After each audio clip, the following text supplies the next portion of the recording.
Satisfação é ter a Cristo, não há melhor. Prazer já visto, sou de Jesus, e agora eu sinto satisfação sem fim. Satisfação é nova vida, eu com Jesus, em alegria, sempre cantando a melodia. Satisfação sem fim.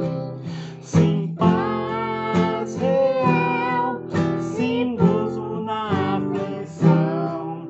Achei o segredo, é Cristo em meu coração. Satisfação é ter a Cristo, não há melhor. Prazer já visto, sou de Jesus, e agora eu sinto satisfação sem fim. Satisfação é nova vida, eu com Jesus, e alegria, sempre cantando a melodia. Satisfação sem fim. Amém. Obrigado, Ana Lias. Pode ir para lá. Obrigada.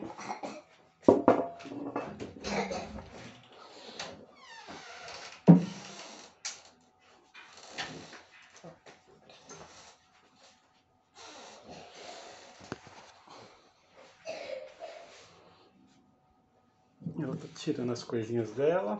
Tchau, tchau, Ana.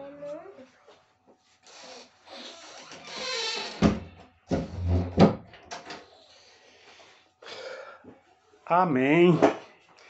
Vamos lá então, né, dar continuidade ao nosso culto.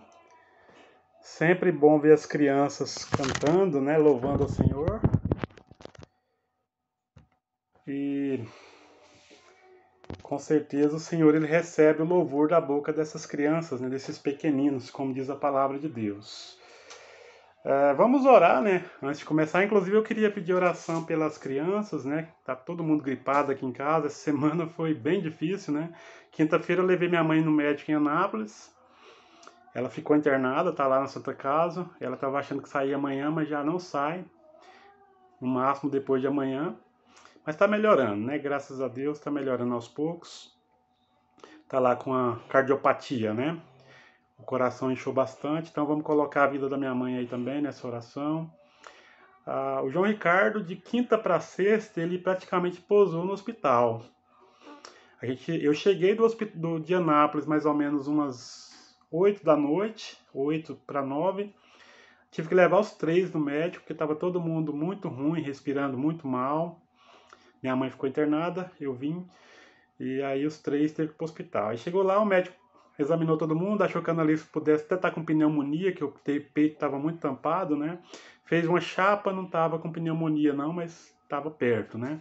Aí liberou, aí de madrugada o João Ricardo tem a bronquite asmática, passou muito mal, uma crise assim de ficar ofegante mesmo e dor no peito. Aí eu levei ele de madrugada e ele dormiu no hospital, tomou um sorinho lá, graças a Deus ficou tranquilo, não teve muito problema, né? Ficou alegrinho. E aí começou a melhorar. Ele mais a Annalise já melhorou bastante, só que a Esther começou a piorar, né? Então ela tá tendo febre de ontem para hoje, bastante febre. Eu não quis levar ela no hospital hoje, porque também lá no hospital tá uma coisa perigosa, né? A gente vê que tá tudo muito junto ali, a questão da Covid, né? Principalmente final de semana, acaba tendo um trânsito muito grande entre o pessoal que tá lá na Covid para a parte do ambulatório. E aí acaba sendo até um risco. Então deixei para levar a Esté amanhã cedo, né? Se é que ela não vai passar mais mal hoje à noite. Mas amanhã eu vou ter que levar ela no médico de novo, porque ela tá com uma febre que não passa. Então deve ser infecção. Embora tá tomando remédio, né? Passou a... Esqueci o nome daquele remédio lá que tá tomando. Se a Vanessa puder confirmar aí para mim. Cefalexina, né? E mais uns... Azitromicina. E mais uns outros xaropes aí, né? Mas não melhorou muito ainda não. Os outros já estão bem melhor. Ainda tá com uma vozinha ruim, né? Dá pra ver aí pela voz da Annalise. Mas estão aí louvando ao Senhor.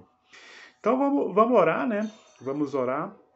Eu vou pedir hoje a irmã Edna, a irmã Elza, quase que foge aqui da minha boca aqui o nome. Né? Oi.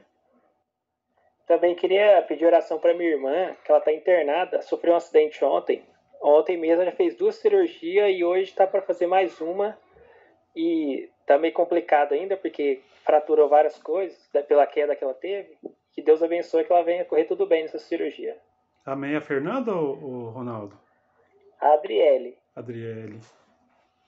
Deus quiser vai dar tudo certo. Então vamos colocar a Adriele aí também, né, nessa oração. Se alguém também quiser fazer algum pedido, também pode ficar à vontade. Viu? Se tiver mais alguém que quiser colocar alguma intenção.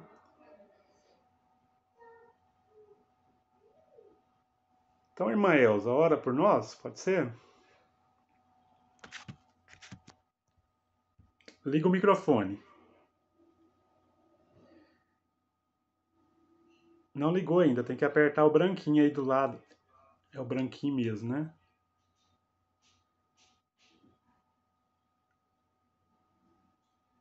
Tem um símbolozinho do microfone aí do lado esquerdo, né? São 3 ícones embaixo. Do lado esquerdo tem o do microfone.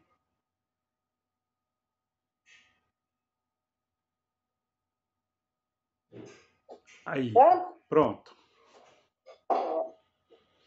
Nosso Deus e Pai, nós temos palavra a agradecer ao Senhor pelo privilégio que temos mais uma vez de ouvir a Tua palavra.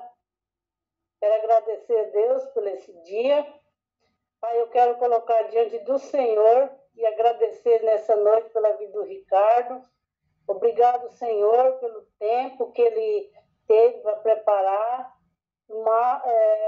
Quantas preocupações, o Pai, quanto à família que está enferma, as crianças. Quero agradecer uma bênção especial pela vida dele. Quero agradecer pela vida da Vanessa, como mãe, como esposa, como serva do Senhor. Por favor, Pai, nesse momento, esteja dando sabedoria para ela, para cuidar, Pai, das crianças que estão passando por essas enfermidades da gripe tão forte. Mas, Pai, nós sabemos que o Senhor está no controle de todas as coisas. Ajude ela, ajude o Ricardo, Pai, dê sabedoria para eles, Pai, como lidar nessa situação. Mas nós cremos que o Senhor está no controle, Pai. Eu quero, nesse momento, Pai, te pedir, Pai, pelo João Ricardo, que também, Pai, que não está bem de saúde. Pai, eu quero pedir pela Neném também, que está enfrentando essas dificuldades, essa febre. Por favor, Pai, ouve as nossas orações a favor dessas crianças, Pai. Amém. Que está passando por essa enfermidade, essas infecções, em nome de Jesus. Nós cremos no Senhor, que o Senhor possa curá-lo, for da vontade do Senhor, quanto já esses medicamentos, Pai, venham fazer efeito. Por favor, Pai, ouve as nossas orações. Pai, nos ajude, está confiando no Senhor. Quero pedir pelo Ricardo neste momento e a Vanessa, Pai. Dê sabedoria para essa família. Eu quero colocar diante do Senhor também, agradecer a Deus. Eu peço pela dona Francisca, Senhor. Nós não sabemos que como ela está nesse momento, mas o Senhor sabe todas as coisas. Continua, Deus, dando vitória para ela. Sabemos que ela já tem passado por lutas, mas o Senhor tem dado vitória a cada luta que ela tem passado. Dê sabedoria para os médicos que já estão cuidando dela. Qual for a enfermidade, Pai, o Senhor é o médico dos médicos. Seja neste momento que a dona Francisca, Pai, ali naquele leito da enfermidade, que ela venha sair de lá o mais rápido possível. Pai, por favor, Pai, ouve as nossas orações. Pai, eu quero colocar diante do Senhor também a vida da Adriele, neste momento, dessa enfermidade também, desse acidente. E obrigado porque o Senhor poupou a vida dela. Pai, obrigado, Deus, porque ela já está debaixo dos seus cuidados médicos. Continua, Pai, abençoando, dando ânimo para ela, Pai, não sabendo se ela já creu no Senhor Jesus Cristo, mas eu te peço, Deus, o Senhor sabe, se ela é uma serva do Senhor, o Senhor possa estar confortando seu coração, que ela venha estar confiando no Senhor, que ela venha estar pronta, Pai, cada momento da sua vida, depender do Senhor, Pai, onde ela estiver nesse momento. Pai, eu quero te pedir para o seu irmão, ajude ele também, o Pai, seja abençoando para essa família. Em nome de Jesus, eu quero pedir pela tua palavra. Eu quero agradecer a Deus também pelos campos que já foi autuado no seu nome. Muito obrigada, Deus, pela vida da Esther. Também, ó Pai, Ana Elisa, Pai, que tem louvado ao Senhor. Muito obrigada, Pai, pela essa criança. Sabemos que o louvor é do coração. Eu entrego nas tuas mãos essa noite. Obrigada, Deus. Quero pedir para cada Pai ouvinte dessa mensagem nessa noite, que nos ajuda, Pai, estar com nossos corações abertos para aprender do Senhor, Pai. Usa a vida do Ricardo, usa a tua palavra que vem encontro a nossa necessidade. Nos fortalece, Pai, na tua palavra. Obrigado. Em nome de Jesus, eu te peço e agradeço. Entrego nas tuas mãos essas necessidades, Pai. Amém. Amém. Amém. Amém. Inclusive, eu esqueci até de falar que a Vanessa também passou mal essa semana, né? Ela tá com... Ricardo. Vamos continuar orando por ela. Viu? Amém.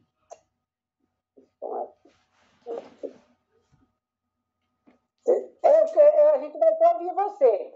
Tá bom. Pode ficar. Tá legal. Tá com infecção urinária, né? Muito forte, mas já melhorou também, graças a Deus, né? Depois do dia que foi pro hospital. Então vamos lá, vamos para a palavra, né? Já estamos aí em 19 conectados aí, né? Eu nem vi quem chegou depois, mas sejam todos bem-vindos, né? Os que eu não consegui falar no começo. Nós vemos trabalhando aí com Colossenses, capítulo 1, né? Deixa eu ver o que aconteceu aqui com o meu... O computador mudou a tela aqui, eu pensei que tinha até fechado, não fechou não. Então nós vemos trabalhando em Colossenses capítulo 1. Nós já trouxemos algumas informações a respeito, né? No nosso primeiro estudo nós fizemos aí um panorama geral, né, do que fala a carta. Uma carta que tem aí a finalidade de combater os falsos mestres, né, os gnósticos lá de Colossos, né? Os irmãos devem se lembrar. E os gnósticos, eles justamente pregavam um tipo especial de conhecimento, né, que aproximava as pessoas de Cristo ou de Deus. Eles não acreditavam na encarnação de Cristo, né, acreditavam que tudo que é material é ruim, então Jesus não poderia ter um corpo físico. E por isso Paulo está sempre enfatizando aqui nessa carta justamente a pessoa de Cristo, o corpo de Cristo, né? Aqui no capítulo 1, por exemplo, no primeiro estudo, nós vimos dos versículos do 3 até o 12, aí, né, duas orações de Paulo. Uma em agradecimento, né? Porque aquela cidade tinha sido alcançada pelo Evangelho, um Evangelho que foi pregado lá em Éfeso, e de Éfeso ele se espalhou para toda a Ásia Menor. E é uma região onde hoje é a Turquia. Paulo não esteve em Colossos, né, mas ele pregou lá para Epáfras, e Epáfras levou o evangelho ali para aquela cidade. E Paulo, então, se alegrava, né, porque eles tinham ouvido e entendido essa mensagem do evangelho, né, esse evangelho que está sustentado na pessoa de Cristo, né. Então, aqui no versículo 6, por exemplo, nós vimos que eles tinham ouvido, entendido, né? E a partir daquele momento eles passaram então a crescer. Paulo vai falar a partir dos versículos 9 até o 12, né, do discipulado daquela igreja, né? Aquela igreja que já cria em Cristo, agora ela estava caminhando em direção ao pleno entendimento. Eles já conheciam, mas eles precisavam chegar a um conhecimento mais pleno, precisava amadurecer em Cristo, né? Então Paulo orava por isso, ele intercedeu por isso. Nos versículos 13 e 14 também nós estudamos, né? Paulo fala aí a respeito do crente que é transferido, né, do império das trevas para o reino do Filho do seu amor, ou seja, de Cristo, né? Então hoje nós já estamos no reino, né? Nós já estamos vivenciando uma dimensão do reino que é presente, né? É o já, né, por assim dizer, mas ainda guardamos o ainda não, que é a consumação desse reino. E nesse reino que é presente, nós já recebemos, né, aí a reconciliação, nós somos redimidos, né? É o que diz no versículo 14. Aí do 15 até o 23, que foi o último estudo, nós vimos duas coisas. Primeiro, o senhorio de Cristo sobre toda a criação, que é os versículos 15 a 17, né? Então Jesus, ele é Senhor, ele é o primogênito da criação, no sentido de que ele é o herdeiro, né? Não que ele seja uma criatura. E nós vimos que ele é o Senhor da criação. A partir do versículo 18 até o 23, Paulo ele fala da relação da igreja com Cristo, ou de Cristo com a igreja, né? Inclusive até relembramos, né, que essa carta de Colossenses, ela trata, o foco dela está no cabeça, que é Cristo, né? E ela tem uma semelhança e ao mesmo tempo uma distinção com a carta aos Efésios, que trata do corpo, que é a igreja, né? Uma mensagem principal de Efésios está mais voltada para a vida da igreja, ao passo que o Colossenses, até combatendo esses falsos mestres, né, Paulo então ele vai enfatizar a pessoa do Cristo. Então hoje nós vamos continuar, isso aqui foi só uma recapitulação, vamos continuar a partir do 24, a ideia é chegar até o capítulo 2, versículo 5, tá? Vamos ver se há tempo suficiente para isso. Mas eu vou ler aqui a princípio, capítulo 1, versículos 24 até o 29, os irmãos poderão acompanhar a leitura aí e depois vão repetir algumas leituras comigo para nós irmos destacando algumas coisas. Então, Colossenses 1, 24 a 29. Agora me regozijo nos meus sofrimentos por vós, e preencho o que resta das aflições de Cristo, na minha carne, a favor do seu corpo, que é a igreja, da qual me tornei ministro, de acordo com a dispensação da parte de Deus, que me foi confiada a vosso favor, para dar pleno cumprimento à palavra de Deus.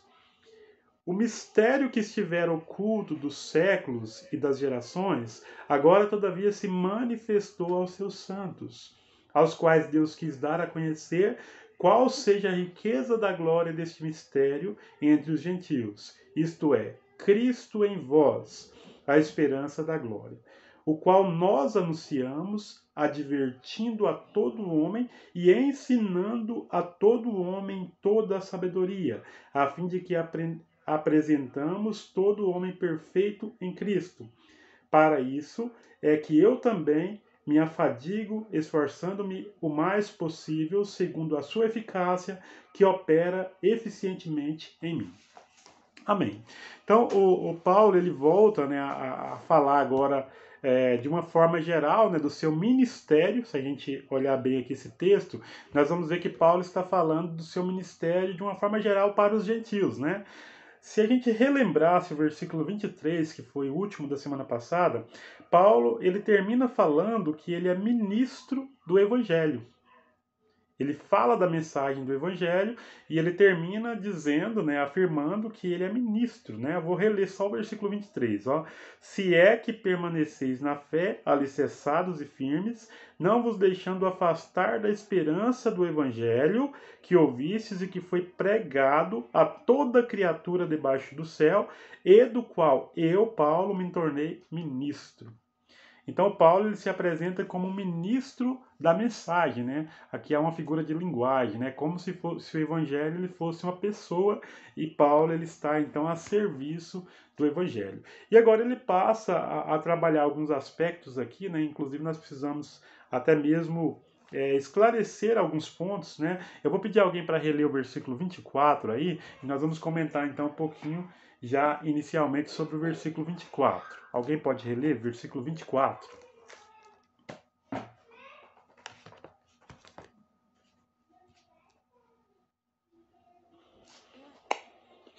Regozijo-me agora no que padeço por vós, e na minha carne cumpro o resto das aflições de Cristo, pelo seu corpo, que é a igreja. Eu estava comentando com a Vanessa hoje mais cedo, né, quando eu li esse texto, é um texto que ele é um pouco perigoso, né? A gente precisa entender muito bem o que está dizendo aqui. Agora me regozijo nos meus sofrimentos por vós e preencho o que resta das aflições de Cristo. Então esse texto aqui lido fora do contexto, né, ele pode dar a impressão que a obra de Cristo na cruz não foi completa, porque Paulo ele diz que ele preenche o que resta das aflições de Cristo. Mas não é isso que o texto está dizendo, né? E ele faz isso na sua carne a favor do seu corpo, ou seja, do corpo de Cristo, que é a igreja. Então Paulo ele está em sofrimento por causa daquela igreja, né? Inclusive Paulo está na prisão, né? Por que Paulo está na prisão? Agora eu vou esclarecer essa frase aí, tá? De que forma que Paulo ele, por assim dizer, ele completa ou preenche o que resta das aflições de Cristo. Na verdade, o motivo de Paulo estar na prisão foi justamente, se a gente ler o relato de Atos, né, nós vamos ver que depois de várias viagens, né, de 3 grandes viagens missionárias, a partir do capítulo 21, Paulo ele parte para Jerusalém para falar com os judeus. Inclusive, ele faz uma despedida lá em Atos 20, né, com a igreja de Éfeso, E aqueles irmãos de Éfeso até imploram, né? Choram, né, diante dele, porque sabiam que em Jerusalém ele enfrentaria a fúria dos judeus, ele enfrentaria, por assim dizer, o martírio, né? E justamente aconteceu isso. Ele chegou em Jerusalém, foi pregar a respeito da fé em Cristo, a respeito da ressurreição de Cristo, e inclusive a respeito do impacto da fé em Cristo para os gentios. Como nós sabemos, os judeus eram um povo muito exclusivista, né? Eles não se relacionavam com as nações, não se relacionavam com os samaritanos e encaravam os gentios como pessoas impuras. Então, até mesmo em relação àqueles que creram, né? A gente via uma certa resistência, né? Quando Pedro, por exemplo, esteve com Cornélio, ele teve que ir em Jerusalém explicar por que ele entrou na casa de um estrangeiro, comeu com ele, né? Então havia essa resistência. Então, quando Paulo fala a respeito dessa mensagem de Deus que é para os gentios, ele passa então a sofrer pela causa dos gentios, né?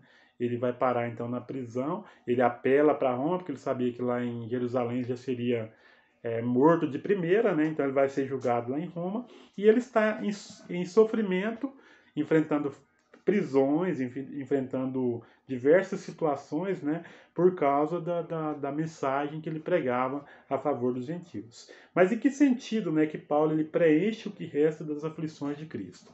Eu vou pedir para alguém ler Atos capítulo 19, versículo 4. Aliás, Atos 9, 4. Atos capítulo 9, versículo 4. Inclusive é o capítulo que trata da conversão de Paulo, né? Capítulo 9 de Atos. Atos 9, 4, se alguém puder ler, por favor.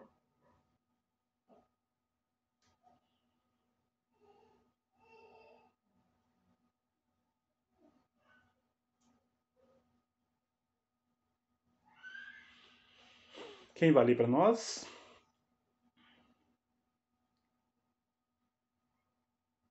Deu errado.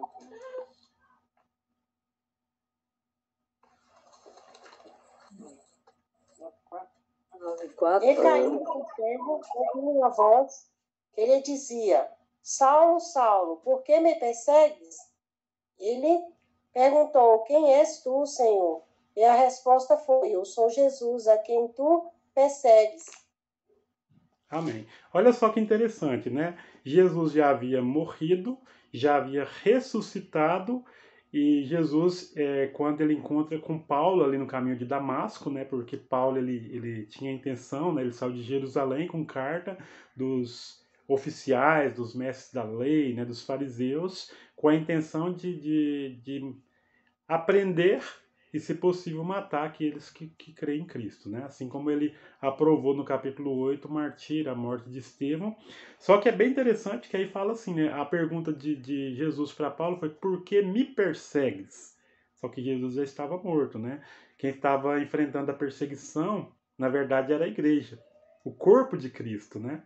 Então, na verdade, as aflições que a igreja sofre hoje são as aflições do corpo de Cristo, né? Por isso que Paulo disse, aí voltando lá para Colossenses capítulo 1, versículo 24, depois de dizer: e preencho o que resta das aflições de Cristo na minha carne, note, a favor do seu corpo, que é a igreja, né?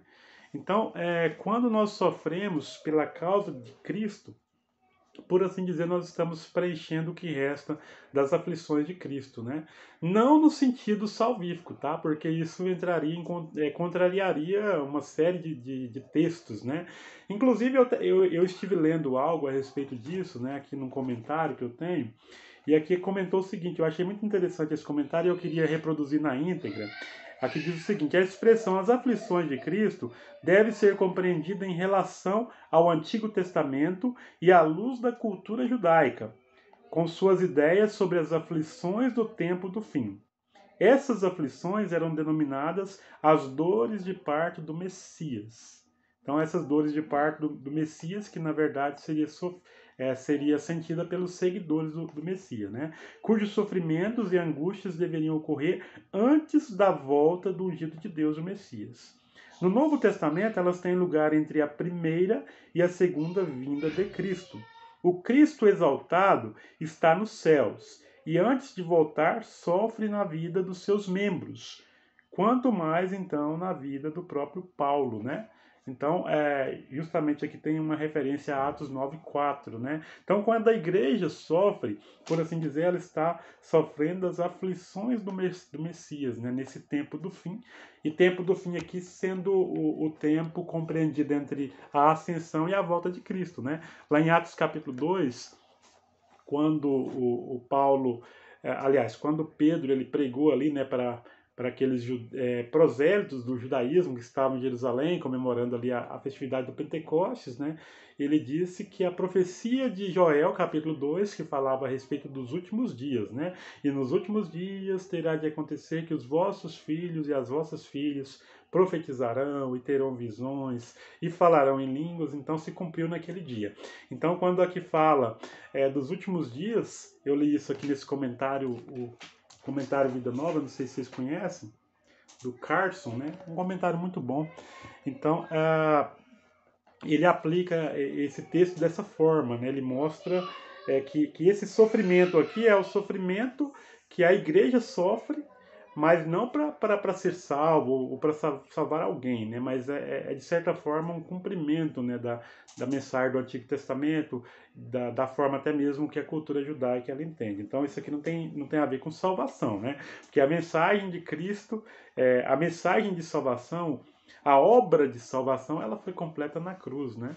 Inclusive quando Jesus ele deu o último suspiro, qual foi a última palavra dele? Vocês se lembram? Não vou lembrar o texto aqui agora, né? Tá lá em Mateus 27. Olha lá, o Ronaldo colocou lá. Ó. Alguém repete aí para mim, por favor? Já está consumado? Exatamente, está consumado. Então, a obra de Cristo na cruz é completa. Não ficou nada para trás, né? Então, esse completar aqui o que resta dos sofrimentos de Cristo, das aflições de Cristo, não pode ter a ver com a salvação, né? Só para ficar claro, porque infelizmente desses versículos isolados surgem heresias, né? Alguém disse que a Bíblia é a mãe das heresias. Por quê? Porque as pessoas usam a Bíblia para criar heresias, né? Daí surge a ideia de salvação por obras, surge a ideia de uma série de coisas que não tem a ver com a palavra de Deus. Então é nesse sentido, eu queria esclarecer muito bem isso aí, né, para não ficar dúvida, porque alguém poderia ler esse texto de forma isolada e ter essa compreensão errada.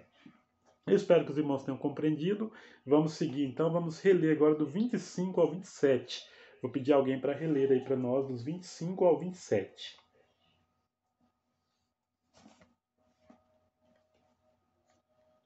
Posso ler, Ricardo? Sim. Na qual me tornei ministro de acordo com a dispensão da parte de Deus, que me foi confiada a vosso favor, para dar pleno cumprimento à palavra de Deus. O ministro que estivera oculto dos séculos e das gerações, agora, todavia, se manifestou aos seus santos, aos quais Deus quis dar a conhecer qual seja a riqueza da glória deste mistério entre os gentios, isto é, Cristo em vós, a esperança da glória. Amém. Olha só que interessante, né? Esse texto, Paulo volta a falar aquilo que ele já disse lá no versículo 23, né? Paulo é ministro de uma mensagem. A mensagem da qual ele é o ministro é a mensagem do Evangelho, né? E ele começa falando no versículo 25 que esse ministério ele é uma dispensação da parte de Deus. Eu achei interessante a forma que a nova tradução na linguagem de hoje, ela verteu esse texto, né? Ela disse que esse ministério ele é uma missão da parte de Deus. Então Paulo ele tinha uma missão da parte de Deus e essa missão era justamente levar o evangelho, né, para reis, para os gentios em geral, né? E os colossenses faziam parte desses gentios. E quando nós temos um chamado da parte de Deus, não adianta a gente querer correr, né? Porque Deus laça a gente de volta, né? Se a gente olhar a história de Jonas, né, por exemplo, né? Jonas, Deus falou para ele, olha, vai a Nínive pregar. O João até gosta dessa música, né? Da música do Jonas. Deus falou para Jonas, vai a Nínive pregar. O que o Jonas fez? Me ajuda aí, gente. Fugiu da presença de Deus. Ele foi para onde? Para Tarsis. Isso, para Tarso. A Vanessa está falando ali também, mas ela não fala no microfone, aí o pessoal não escuta, né? Exatamente, ele foi para Tarso, que era uma direção contrária, né? E aí o que Deus fez?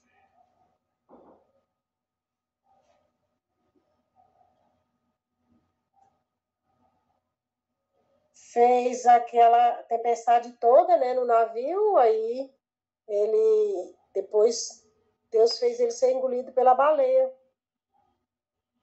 Exatamente, mas para quê? Eu quero saber aonde chega isso, né? Qual que é a finalidade de tudo isso? Para que ele fosse para a direção certa, para que ele fosse para Nínive, que era o lugar de destino para onde Deus mandou. Para que ele pregasse e aquele povo se convertesse, se arrependesse dos seus pecados. Exatamente, né? Então a finalidade era essa. Olha só o que Deus fez, né? Deus fez para que um homem que estava fugindo do seu chamado, né? O chamado de Jonas era ir pregar para os ninivitas. E Jonas foi para uma direção errada, né? Então Deus moveu mares, né? Moveu céus e terra, por assim dizer, fez um peixe gigante engolir Jonas e levar Jonas para onde ele tinha que ir, que era lá para Nínive, né? Que era a capital da Síria. Que era um povo muito cruel, né? Não é à toa que Jonas não queria ir para lá, né? Era um povo muito malvado.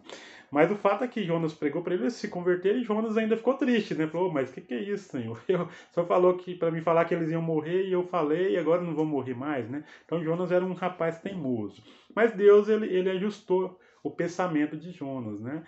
E Paulo também aconteceu a mesma coisa, porque por Paulo ele nunca se converteria, né? O propósito de Paulo era prender o maior número de cristãos possível e, se possível, matar o maior número de cristãos, né? O que Deus fez? Fez, por assim dizer, ele cair do cavalo, né? Estou falando entre aspas porque lá em Atos não fala nada de cavalo, né? A gente que usa essa expressão. Paulo ele caiu do cavalo. Ele teve um encontro com o Senhor, ele teve que ficar cego, né? Ele teve que ser ajudado. Pensa a humildade que Paulo ele teve que ter, né? Porque ele perseguia aquele povo e agora ele precisou de ser ajudado, né, por aquele povo, né? Ele precisou de ficar na casa de um cristão. Foi preciso um outro cristão, que era Ananias, vir até a casa em que ele estava, né, para pregar para ele, para explicar para ele o que significava tudo aquilo que havia acontecido, né? E ele, muito humildemente, ele aceitou e começou a se lamentar, né? Por isso ele até diz lá em 1 Timóteo que dos pecadores ele é o pior, né? Justamente porque ele perseguiu a igreja do Senhor, mas fez isso na ignorância. O fato é que quando nós temos um chamado, eu estou querendo destacar esse versículo 25, né? Aqui de Colossenses, porque o que Paulo tinha era um chamado da parte de Deus. E se nós temos um chamado, não adianta a gente querer desviar, né? Se Deus nos chamou para Nínive, a gente vai para Nínive. Se Deus nos chamar para Samaria, a gente vai para Samaria, né? Estou falando no contexto aqui dos judeus, né? Mas se Deus hoje, por exemplo, te chamar para as missões, né? Certamente você vai para as missões. Se Deus te chamar para pregar para os presidiários, certamente você vai para os presidiários, né?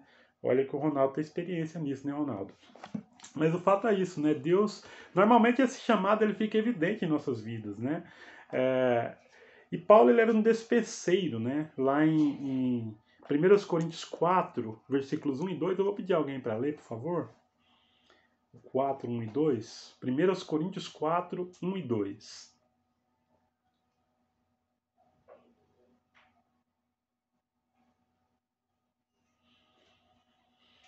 Alguém para ler?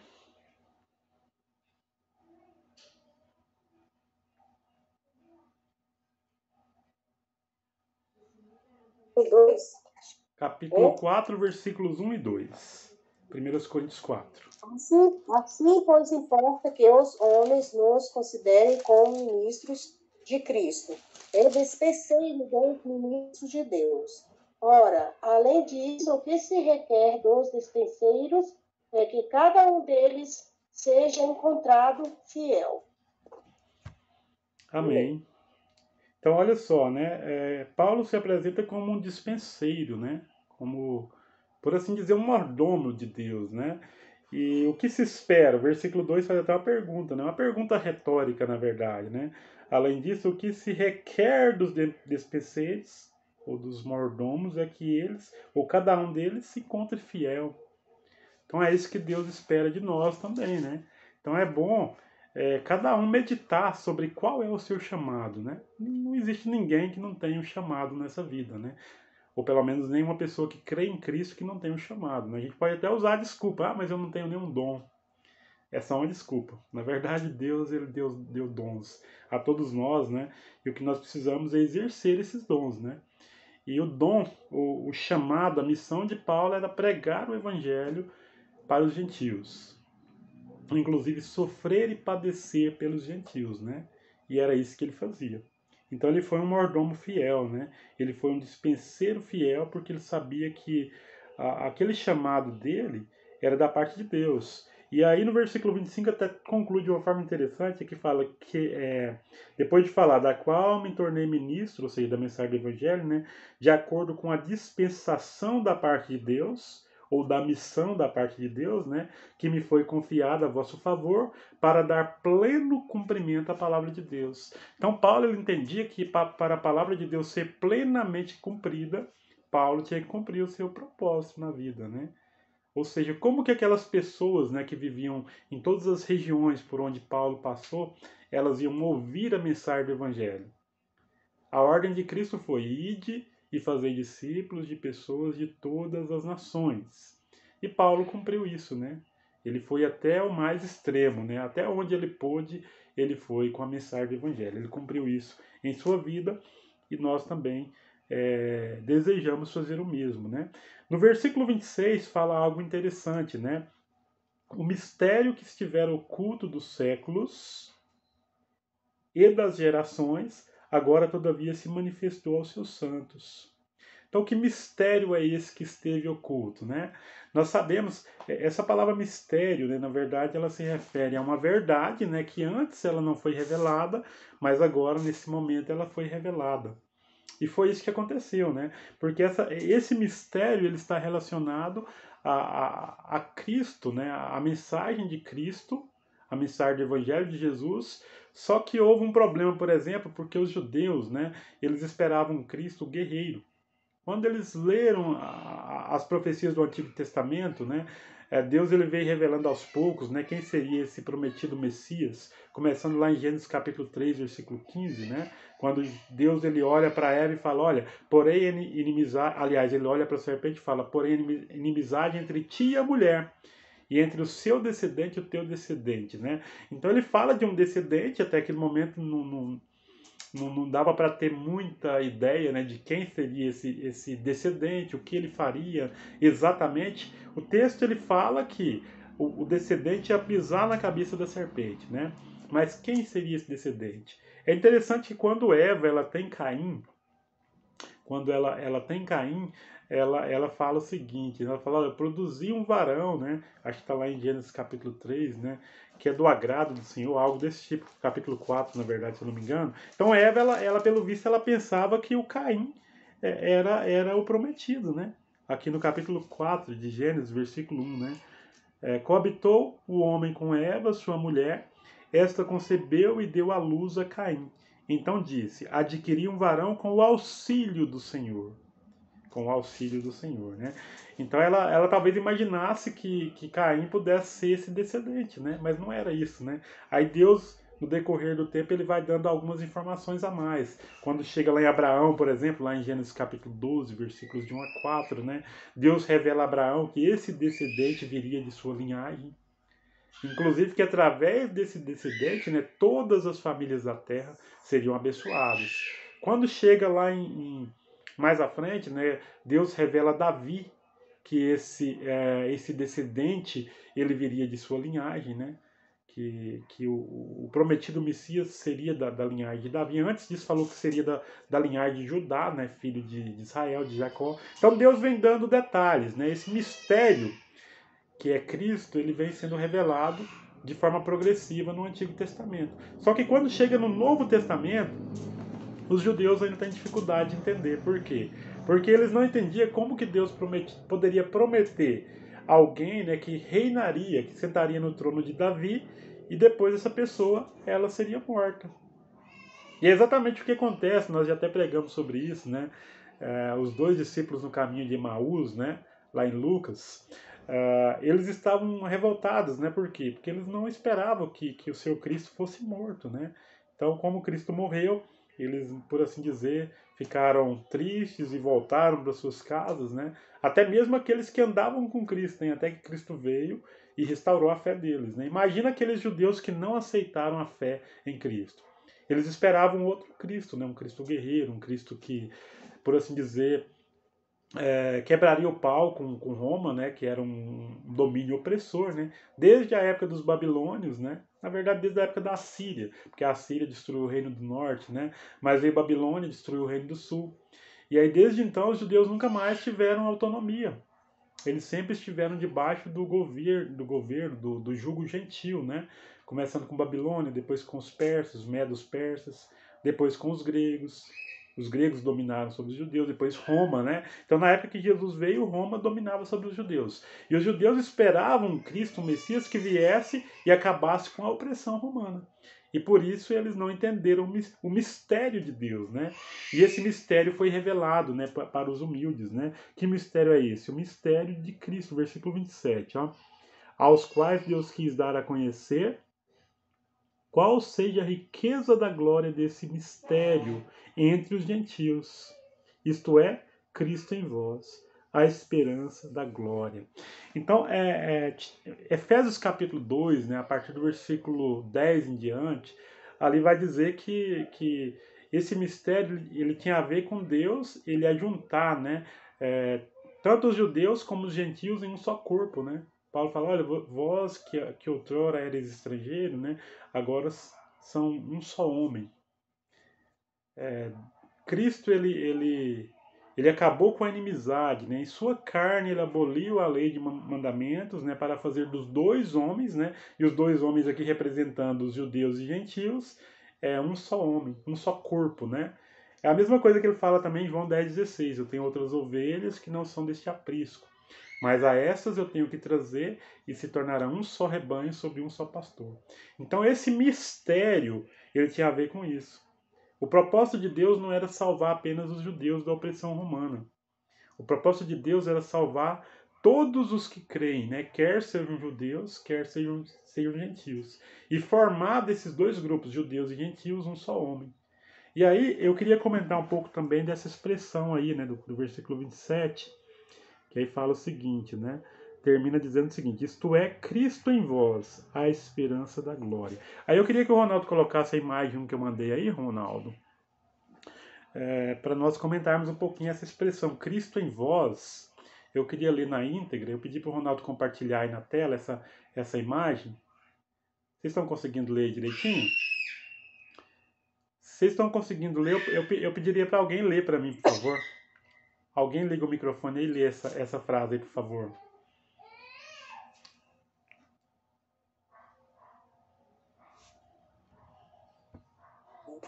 Estar em Cristo, isso é redenção. Mas Cristo estar em nós, isso é santificação. Estar em Cristo, isso nos torna aptos para o céu. Mas Cristo estar em nós, isso nos torna aptos para a terra. Estar em Cristo, isso altera a direção para onde vamos. Mas Cristo estar em nós, isso muda o nosso propósito. Uma coisa faz do céu o nosso lugar, a outra faz desse mundo a sua oficina. Amém, amém. Pode deixar aí um pouco, Ronaldo? Amém. Eu queria comentar um pouco sobre isso. Aliás, amém. Eu estava com o microfone desligado aqui. Mantenha a imagem um pouquinho, Ronaldo. Eu queria comentar um pouquinho dessa frase, porque ela fala exatamente o que diz aí no final do versículo 27, né?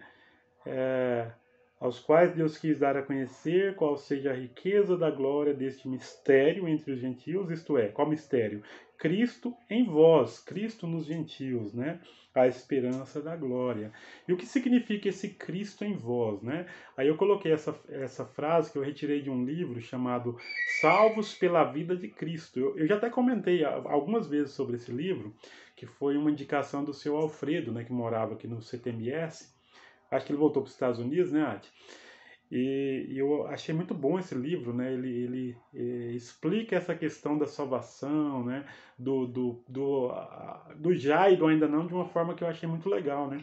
Porque ele explica o que significa estar em Cristo e o que significa Cristo em nós, né? Então, estar em Cristo, isso é redenção. É o que diz lá em Romanos 5:9, né? Nós fomos reconciliados, né? Pela morte de Cristo, né? Então, estar em Cristo, isso é redenção. Já fomos redimidos. Mas Cristo estar em nós, isso é santificação. Então, tem a ver com o aspecto presente da salvação, né? Nós temos também repetido essa frase, né? Nós fomos salvos. Salvos de quê? Da culpa do pecado. Mas nós também estamos sendo salvos, né? Por quê? Porque nós estamos ainda militando, né? Através de Cristo que vive em nós, né? Nós militamos a batalha do pecado contra o espírito, da carne contra o espírito, né? Então isso é Cristo em nós, isso é santificação. Estar em Cristo, isso nos torna aptos para o céu. Ele voltou de novo no primeiro ponto, né? Nós fomos salvos, nós já recebemos a Cristo, já estamos livres da culpa, então nós já estamos aptos para o céu. Não há nada que eu faça, né, que me torne mais apto. Eu já estou apto por crer em Cristo, né? Aí ele continua, mas Cristo está em nós e isso nos torna aptos para a terra.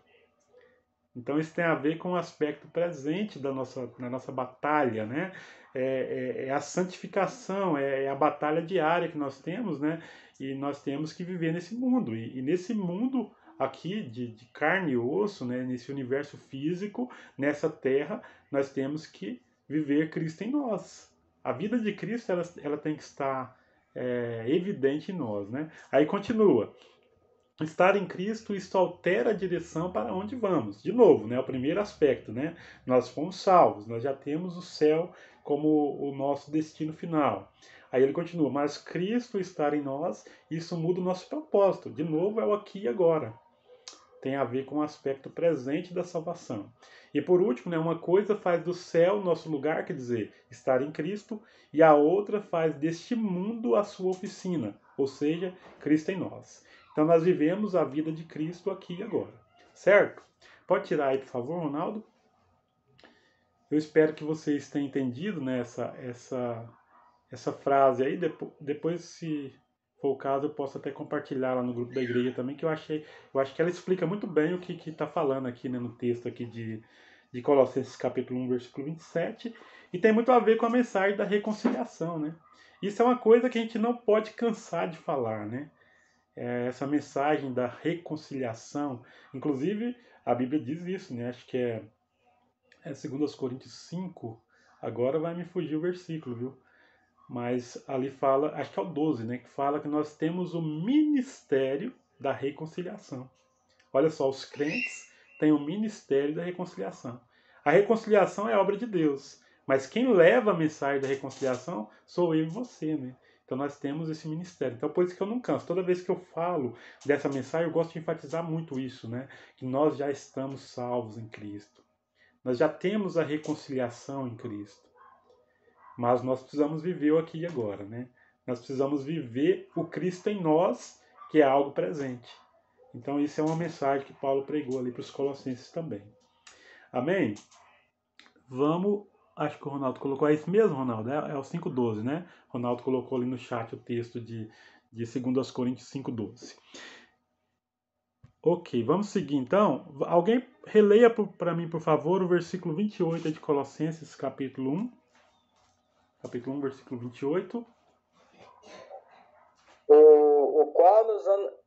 O qual nós anunciamos, advertindo a todo homem, ensinando a todo homem em toda sabedoria, a fim de que apresentemos todo homem perfeito em Cristo. Amém. Então olha só que interessante esta passagem, né? Agora nós temos essa passagem, ela tem 3 palavras-chave aí. Eu coloquei 3 palavras-chave nesse versículo 28, né? Quando ele fala sobre o mistério, né, que é Cristo, que foi revelado agora por Deus, ele passa a falar sobre esse mistério, né? Sobre essa mensagem de Cristo, o qual nós, primeiro, anunciamos. Então vamos grifar essa palavrinha. Então Cristo foi anunciado aos Colossenses. Cristo foi anunciado aos Silvanienses. Cristo foi anunciado aos Vianopolinos. Eu estou falando de Vianópolis e Silvânia porque eu acho que tem irmãos de Vianópolis e Silvânia aqui nessa live, né? Então, primeiro, nós anunciamos a mensagem do Evangelho. primeira mensagem ela é anunciada. Depois disso, acaba aí? Não acaba, né? Eu até falei sobre isso lá no primeiro estudo, né? Quando nós falávamos sobre o discipulado. Porque lá em Mateus 28, 19 e 20 diz: Ide, portanto, fazer discípulos. Ok, a pessoa ouviu, creu em Cristo, se tornou um discípulo. Aí tem algumas etapas: batizando-os em nome do Pai, do Filho e do Espírito Santo. Segundo ponto, a pessoa que creu em Cristo está apta para ser batizada. Terceiro, ensinando-os a observar todas as coisas, né? Todas essas coisas. E eis que estou convosco todos os dias, né? Então, a segunda parte do versículo 28, ela tem a ver com isso. Porque depois que a pessoa escuta a mensagem do evangelho, ela precisa ser advertida. Falou, advertindo a todo homem e também ensinando a todo homem em toda a sabedoria, a fim de que apresentemos todo homem perfeito em Cristo. Então, se você tiver o hábito de riscar a sua Bíblia, eu não tenho muito esse hábito, de vez em quando eu faço isso, né? Dessa vez eu fiz, eu colori aqui, anunciamos, advertindo e ensinando. Porque a mensagem do evangelho ela tem a ver com isso, né? Primeiro a pessoa precisa escutar a mensagem, né, que é o básico, o plano de salvação. E essa pessoa que aceitou o plano de salvação, ela está apta para ser batizada, inclusive. Ela já está salva, né, da culpa do pecado e ela vai ter que viver a vida de Cristo. E para que ela viva a vida de Cristo, esse Cristo em vós, ela também precisa ser advertida, ela precisa ser ensinada, né? E é legal que o Paulo fala aqui sobre todo homem, né? Essa mensagem é para todos, né? Então, a mensagem, né? Paulo ele fala aqui sobre o seu chamado, né? Porque Paulo ele era missionário, mas também era pastor, né? Se a gente olhar a história de Paulo, nós vamos ver um missionário pastor. Ele era um missionário que anunciava a palavra. Depois que ele anunciava, ele cuidava daquelas igrejas, né, que ele fundava. Eu até anotei aqui, não estava no comentário aqui, que eu estou usando 2 comentários aqui como bibliografia básica, né? O comentário do Carson, que é o Vida Nova, que eu mostrei, e também o comentário do Irsby, né? Que eu acho que o Ronaldo até tem esse comentário também, muito bom. Ele é prático, muito prático. Não tinha esse texto, mas eu me lembrei, e eu queria ler com os irmãos aí, que é Atos capítulo 14. Eu falei para vocês que eu ia até o capítulo 2, 5, mas eu acho que nós vamos terminar hoje aqui no final do capítulo 1, porque senão vai ficar muito longo o estudo. Então eu vou só até o final aqui do 1 mesmo, tá? Mas eu queria ler agora Atos 14. Atos 14, versículos do 20 até o 23. Alguém leia para mim, por favor, Atos 14, de 20 a 23. Mas quando os discípulos se juntaram em volta de Paulo, ele se levantou e voltou à cidade. No dia seguinte, ele e partiram para Derbe. Eles pregaram as boas novas naquela cidade e fizeram muitos discípulos. Então voltaram para Listra, Icônio e Antioquia, fortalecendo os discípulos e encorajando-os a permanecer na fé, dizendo: é necessário que passemos por muitas tribulações para entrarmos no reino de Deus. Paulo e Barnabé designaram-lhes presbíteros em cada igreja, tendo orado e jejuado, eles os encomendaram ao Senhor, em quem haviam confiado. Amém. A turminha hoje está agitada aqui em casa, viu? Vocês vão desculpando aí. Mas olha só, é bem interessante, né? Que se vocês lerem, aqui é um contexto, né? A gente teria que voltar lá no capítulo 13, né, de Atos, quando Paulo e Barnabé eles são enviados pela igreja de Antioquia em missão. É a primeira viagem missionária de Paulo, né? Eles estavam lá jejuando e orando, e o Espírito Santo disse: separai-me Paulo e Barnabé para a obra que os tenham chamado. Então Paulo e Barnabé saem em missão. E eles passam por várias cidades, né, a partir do capítulo 13 aí, né? Antioquia da Psídia, depois Icônio, Listra. Então, quando eles estão retornando, né, vamos dizer, chegou no fim da viagem, né, e eles vão retornar. E aí, eles voltam aqui nesses versículos que a Vanessa leu, justamente nas cidades onde ele passou, ele anunciou o evangelho. Eu não sei se os irmãos notaram aí, mas o versículo, acho que é o versículo 21. Na minha fala assim, ó, e tendo anunciado o evangelho naquela cidade e feito muitos discípulos, voltaram para Listra, Icônio e Antioquia. Vocês lembram que eu falei para grifar a palavra anunciar, anunciou, né? Eu anunciei lá em Colossenses capítulo 1, versículo 28? Acho que os irmãos devem se lembrar, né? Que eu falei. Exatamente isso que Paulo fez. Ele estava aqui no caso, aqui em outra cidade, aqui, né? Aqui era a cidade de Derbe, né? Então lá em Derbe ele anunciou o evangelho e fez muitos discípulos. E agora ele volta para as cidades onde ele já havia passado e também haviam cristãos, né? Eram igrejas assim que estavam, por assim dizer, brotando ainda, né? Nascendo, né? E nessas cidades onde haviam igrejas nascendo, né? Versículo 22 diz que Paulo passou com Barnabé fortalecendo os discípulos. Nós poderíamos até usar aquelas palavras lá de Colossenses 1:28, exortando os discípulos, ensinando os discípulos, certo? Então agora é discipulado, né? Então aquela igreja que já ouviu e já crê em Cristo, ela precisa ser fortalecida, ela precisa amadurecer, ela precisa ser discipulada, né? Então é isso que Paulo faz, ele volta então exortando os irmãos a permanecer na fé e mostrando que através de muitas tribulações nos importa entrar no reino de Deus. E aí o versículo 23 ainda diz que eles promovem, né, em cada igreja a eleição de presbíteros. Então é interessante, né, a forma que os missionários, né, lá do Novo Testamento eles agiam, né? E me parece que a missão Novas Tribos ela trabalha muito nessa linha, né, Adi? Os missionários parecem seguir muito essa linha de trabalho, né? Quando eu vejo o trabalho da missão Novas Tribos, não é querer, por assim dizer, puxar a sardinha, né, para a missão Novas Tribos, porque Deus não está erigindo uma agência missionária, né? Deus está erigindo um povo, né? E a missão Novas Tribos é um instrumento que Deus usa, entre outros, né, para poder erigir esse povo que é a igreja, né? A sua igreja santa, inculpável, né? Então eu acho muito interessante esse trabalho aí da missão Novas Tribos, né? E esse versículo 23 aqui eu achei até interessante também o comentário do versículo 22. Eu estou com a Bíblia Shed aqui, tem um comentário aqui embaixo que me chamou a atenção, né? Que diz assim, ó, o missionário ele deve cuidar da igreja nova até que amadureça.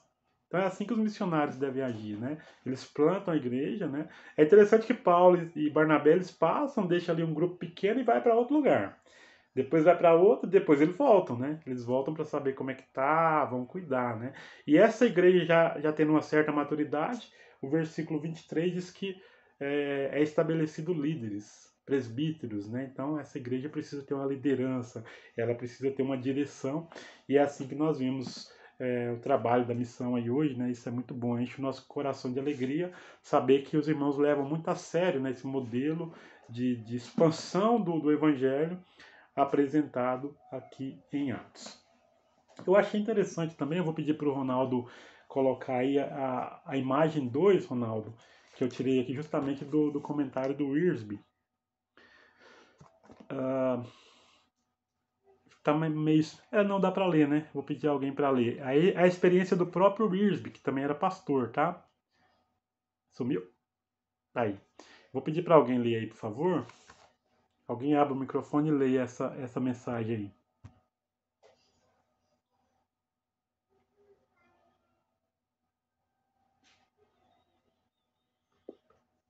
Tive o privilégio de ministrar durante 3 semanas na África, onde encontrei alguns dos cristãos mais consagrados que já conheci. Ensinei a palavra a mais de 500 pastores no Quênia durante quase uma semana. E cada encontro foi um desafio e uma bênção.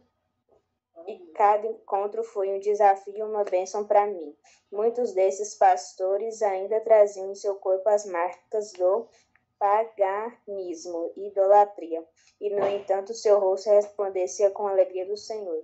Fui à África para ministrar a essas pessoas, mas elas ministraram a minha vida. Lembraram de dar o devido valor às riquezas gloriosas que tenho em Jesus Cristo.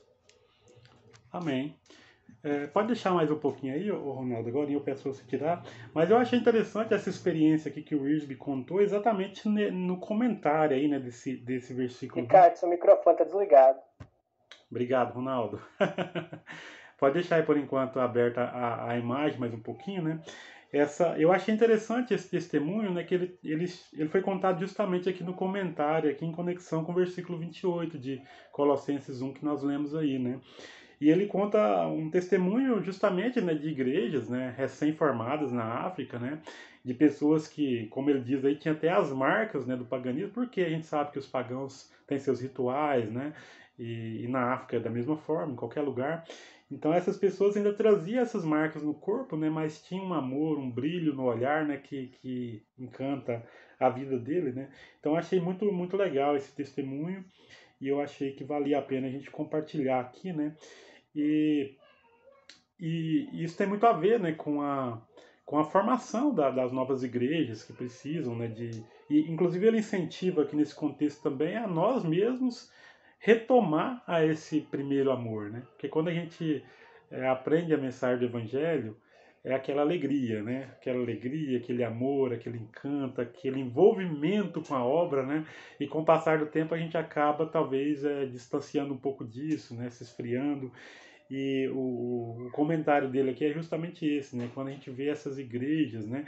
E aqui na África, né? Muitas vezes essas pessoas elas são contatadas em um contexto em que não tinha cristianismo ali, né? Por perto. É igual a igreja de Colossos, né? Hoje, normalmente é assim, né? A pessoa já nasce em um lar que tem uma relação com o cristianismo de uma forma ou de outra e é mais fácil a relação dela com o evangelho, né? Mas no caso dessas pessoas que viviam nessas tribos africanas ou quem vivia lá em Colossos, por exemplo, né? Era uma coisa totalmente diferente a mensagem do Evangelho, né? Pode tirar aí, por favor, Ronaldo? Pode tirar esse texto aí.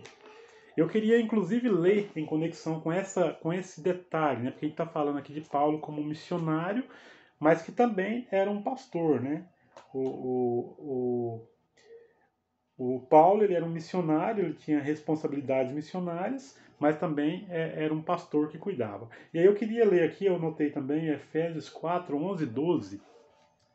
Efésios 4, 11 e 12, nós já estamos caminhando para o final já.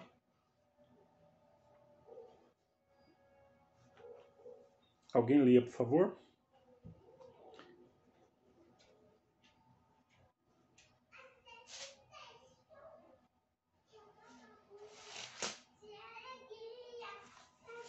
Quem vai ler Efésios 4, 11 e 12.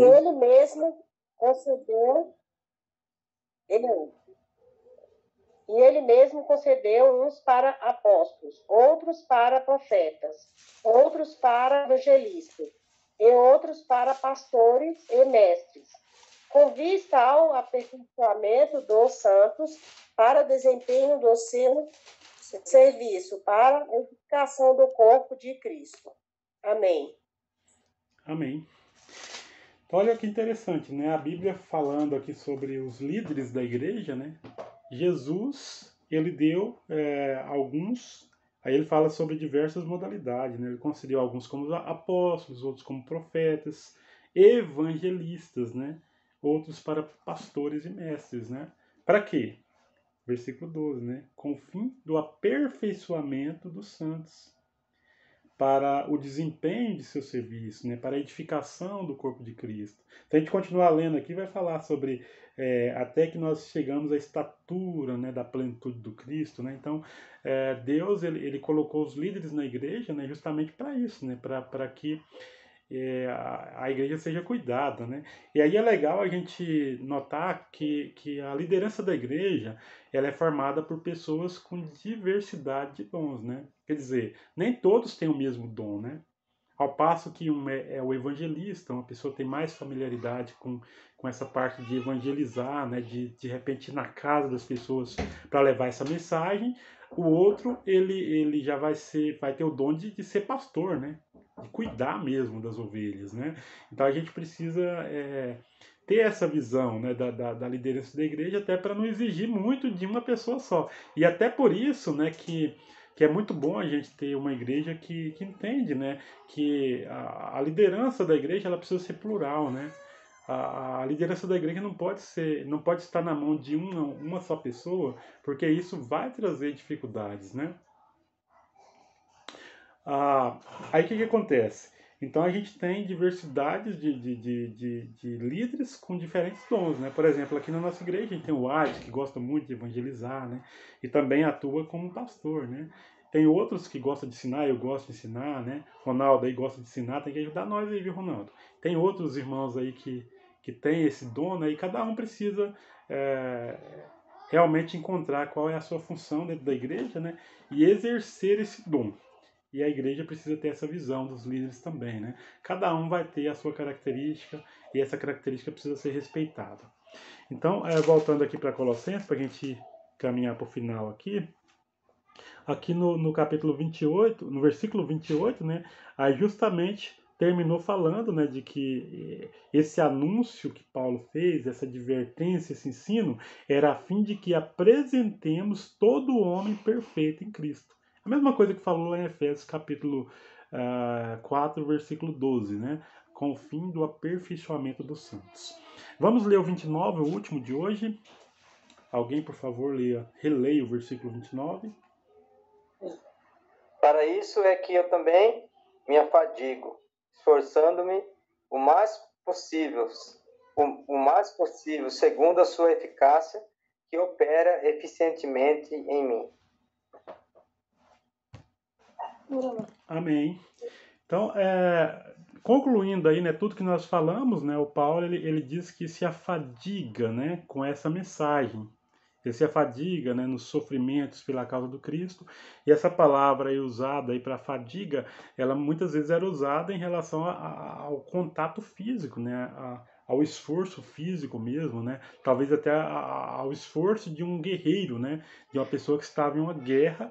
E aí ele diz, esforçando-me o possível, segundo a sua eficácia, que opera eficientemente em mim. E aí Paulo conclui dizendo, né, que ele sabia que esse poder que atuava nele não vinha dele, mas vem do Senhor, né? Ele diz que segundo a sua eficácia, ele fala de Deus, né? A eficácia de Deus que opera eficientemente em Paulo e também opera em nós hoje, né? Então, essa mensagem aqui, eu acredito que ela é para nós também, né? Ela foi uma mensagem para os colossenses, né? Mas fica aqui o exemplo de um missionário, o exemplo de um evangelizador, que foi Paulo, né?